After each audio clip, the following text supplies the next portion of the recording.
Godt. Så skal vi instrueres i, hvordan man friserer et langt hår. Og så starter man nedefra. Ikke opfra. Hvis jeg starter heroppe fra, så bliver det hele til nogle knuder, og så gør det ondt. Så kan man kun tage en lille bitte af gangen. Så jeg tager lidt af gangen, og så friserer jeg op her. Og så til sidst, så kan jeg så komme til at frisere igennem. Jeg skal lige have til den anden side også, for at være sikker på, at det er helt friseret igennem. Sådan. Og så skulle det gerne være nogenlunde på bagsiden.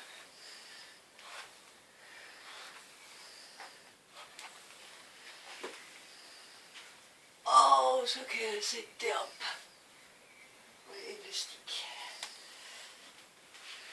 Sådan. Det er jo sådan set nemt nok, når man ved, hvordan man skal gøre det. Så.